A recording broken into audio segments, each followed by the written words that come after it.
Hello everyone. स्वागत है एक बार फिर से आपका हमारे चैनल एस टॉपिक्स में। आज की इस वीडियो में हम केमिस्ट्री का एक और नया topic kinetic theory of gases के बारे में डिस्कस करने वाले हैं।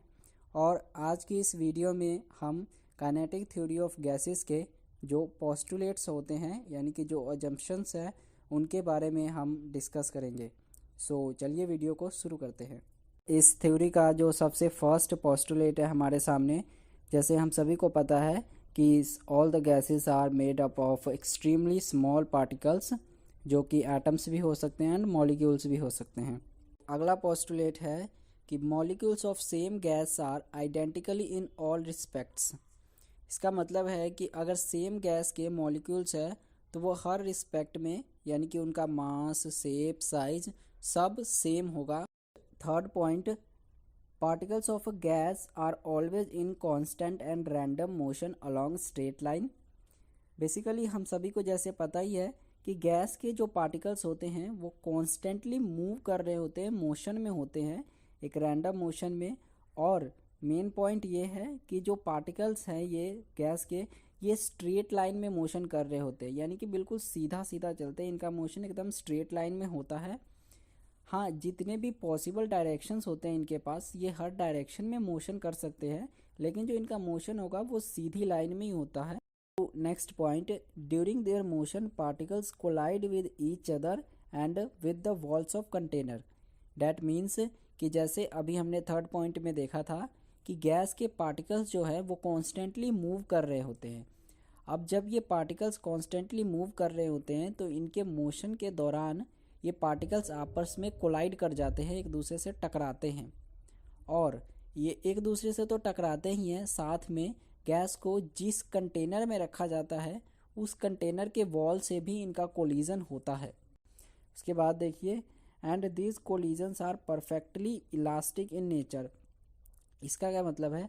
अब अगर आपने फिजिक्स में पढ़ा हो तो परफेक्टली इलास्टिक कोलिजन के बारे में आपको पता होगा कि परफेक्टली इलास्टिक कोलिजन वो होता है जिसमें कोलिजन से पहले एंड बाद मोमेंटम जो होता है एंड टोटल काइनेटिक एनर्जी जो होती है, ये दोनों चीज़ें कंजर्व्ड रहती है।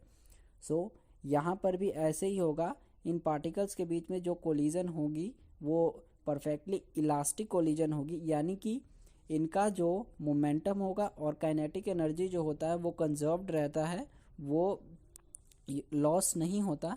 हम जाहिर सी बात है, अगर गैस के पार्टिकल्स का काइनेटिक एनर्जी अगर लॉस हो जाएगा तो वो आपस में उनका जो मोशन है वो पूरी तरीके से ख़त्म हो जाएगा, क्योंकि काइनेटिक एनर्जी कम होने से उनकी वेलोसिटी कम हो जाएगी और वो कहीं पे रुक जाएंगे। पर हमें पता है कि ऐसा नहीं होता, तो जाहिर सी बात है कि उनकी जो काइनेटिक एनर्जी है वो कंजर्व्ड रहती है और वो कॉन्स्टेंटली मोशन कर रहे होते हैं।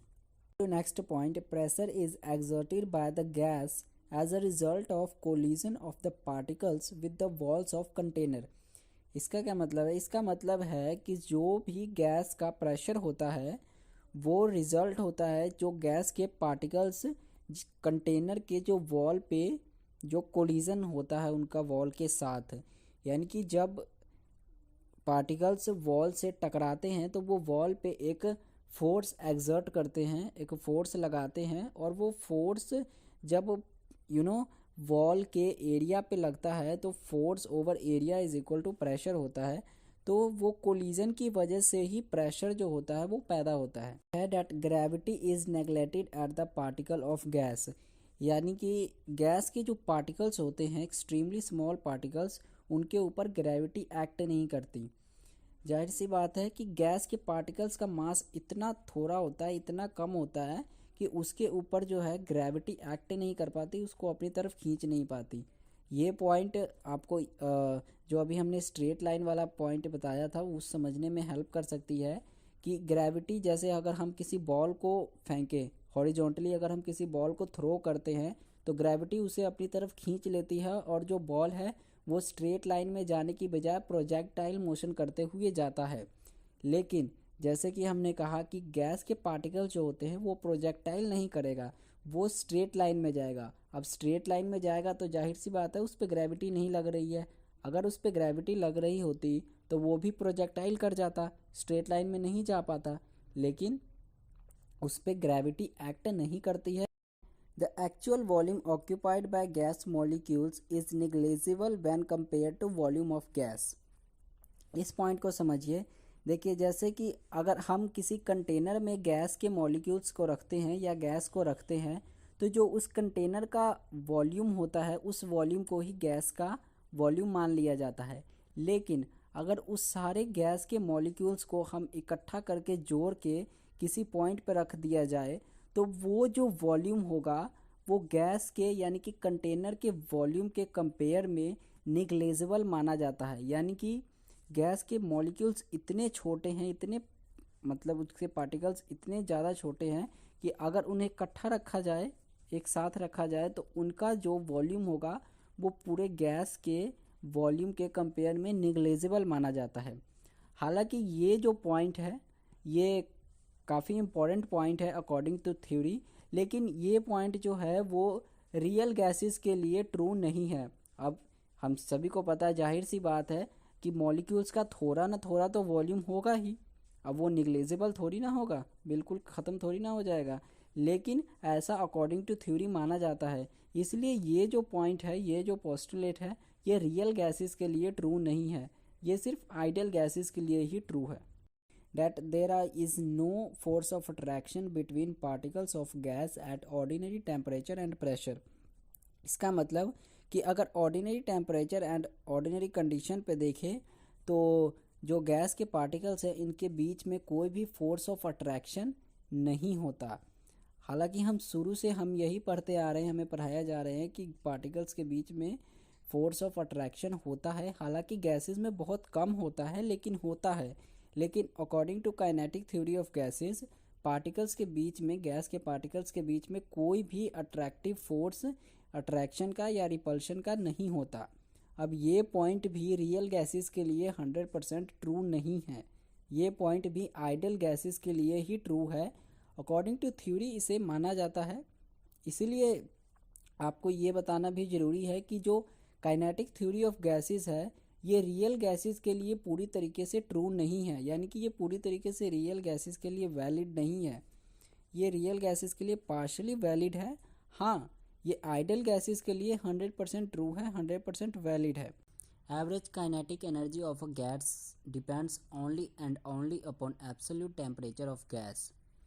अब ये बड़ी इंपॉर्टेंट पॉइंट है कि जो गैस के पार्टिकल्स का एवरेज काइनेटिक एनर्जी है ये गैस के वॉल्यूम पे डिपेंड नहीं करता, उसके प्रेशर पे डिपेंड नहीं करता, इवन नेचर ऑफ गैस पर भी डिपेंड नहीं करता। काइनेटिक एनर्जी है वो सिर्फ और सिर्फ एब्सोल्यूट टेम्परेचर पे डिपेंड करता है। यानी कि ऑक्सीजन हो, कार्बन डाइऑक्साइड हो, नाइट्रोजन हो या हाइड्रोजन हो, इस चीज़ से काइनेटिक एनर्जी को कोई फ़र्क नहीं पड़ता। काइनेटिक एनर्जी को सिर्फ लेना देना है एब्सोल्यूट टेम्परेचर पे, और ये एब्सोल्यूट टेम्परेचर के डायरेक्टली प्रोपोर्शनल होता है। यानी कि अगर हम टेम्परेचर को इंक्रीज़ करते हैं तो काइनेटिक एनर्जी इंक्रीज़ होता है, पार्टिकल्स के बीच में काइनेटिक एनर्जी जो है वो इंक्रीज़ हो जाता है। इस पॉइंट को और आगे बढ़ाते हैं कि अगर हमने पार्टिकल्स का जो एनर्जी है या फिर गैस का एनर्जी इंक्रीज़ किया तो उनका काइनेटिक एनर्जी इंक्रीज़ हो जाता है। अब काइनेटिक एनर्जी इंक्रीज़ होने के कारण पार्टिकल्स जो है वो फास्ट मूव करना शुरू कर देते हैं और ज़्यादा फास्ट मूव करते जाते हैं। अब वो जितना ज़्यादा फास्ट मूव करते हैं वो कंटेनर के वॉल से उतनी जल्दी जल्दी टकराते हैं, फास्ट टकराते हैं। अब हमने पहले आपको बताया था कि जो पार्टिकल्स जो है वो वॉल से टकराने की वजह से ही प्रेशर एग्जर्ट होता है। अब जब पार्टिकल्स जितनी जल्दी टकराएंगे उतना ज़्यादा प्रेशर एग्जर्ट होगा। यानी कि यहाँ से हम ये भी कंक्लूज़न निकाल सकते हैं कि जो गैस का प्रेशर जो है वो डायरेक्टली प्रोपोर्शनल होता है एब्सोल्यूट टेम्परेचर के, क्योंकि जैसे ही हमने टेम्परेचर इंक्रीज़ किया पार्टिकल्स का काइनेटिक एनर्जी इंक्रीज़ हो गया। काइनेटिक एनर्जी इंक्रीज़ होने के कारण वो फास्ट कंटेनर के वॉल से टकराने लग गए और उस टकराने की वजह से प्रेशर भी जो है वो इंक्रीज़ हो गया। ये होने के लिए ज़रूरी है कि जो गैस है उसका वॉल्यूम जो है वो कांस्टेंट होना चाहिए। यानी कि अगर कांस्टेंट वॉल्यूम पे हम किसी गैस का टेम्परेचर इंक्रीज़ करते हैं तो उसका प्रेशर जो है वो भी इंक्रीज़ हो जाएगा।